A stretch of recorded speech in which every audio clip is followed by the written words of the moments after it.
నమస్తే అండి. ఈరోజు నేను చాలా కమ్మగా చాలా టేస్టీగా ఉంటే టమాటా పప్పు చేస్తున్నానండి. చాలా సింపుల్గా చేస్తున్నానండి. నేను ముందు పావు కేజీ పప్పు కుక్కర్లో ఉడకబెట్టించుకుంటున్నానండి. ఏం విజిల్ వేయకుండా మామూలుగా ఉడకబెట్టుకున్నానండి. అంటే టమాటాలు వేస్తే తొందరగా ఉడకట్లేదు పప్పు, దాని గురించి.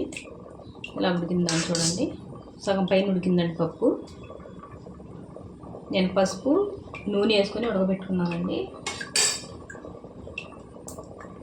ఇప్పుడు ఇందులో నేను పావు కేజీ కందిపప్పుకి అర కేజీ టమాటాలండి. ఇలా వేసుకుంటే చాలా టేస్టీగా ఉంటుంది. ఒక 6 పచ్చిమిరపకాయలండి. పచ్చిమిరపకాయలు ఎక్కువ వేసుకుంటే టేస్ట్ బాగుంటుందండి. టమాటాలు పులుపు తక్కువ ఉన్నాయండి, దాని గురించి నేను చింతపండు వేసుకుంటున్నాను, ఒక చిన్న నిమ్మకాయ సైజు. ఇందులోనే మనం కారం కూడా వేసుకుందామండి తగినంత. ఇది కారం ఎక్కువ ఉంటేనే బాగుంటుందండి, ఇది చూసుకొని వేసుకోండి మీరు. నేనైతే 4.5 చెంచాలు వేస్తున్నానండి కారం. ఇప్పుడు ఇవి మూత పెట్టుకొని 3 విజిల్స్ వేయించుకుందామండి.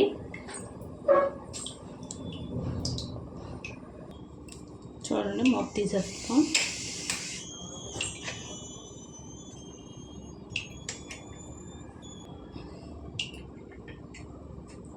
ఉప్పు ఉడికిపోయిందండి.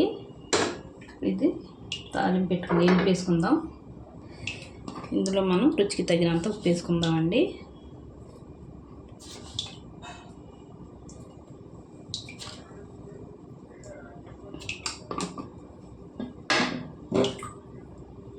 ఎనిపేసుకొని తాలింపు పెట్టుకున్నప్పుడు చూద్దామండి.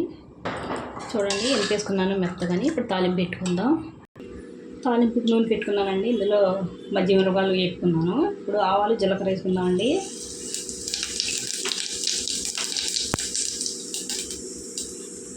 ఎండు మిరపకాయలండి ఒక 5 వేసుకుంటున్నాను తుంచేసి.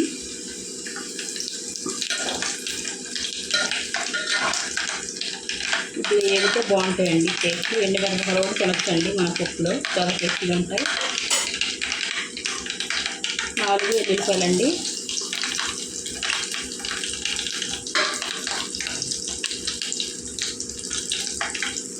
కొత్తిమీర కరివేపాకు వేసుకుందామండి. కరివేపాకు ఇంగువ వేసుకుందామండి. ఇంగువ అయితే అరుగుదలకు మంచిది కదండి. ఇంగువ వేసుకోవచ్చు పప్పులో.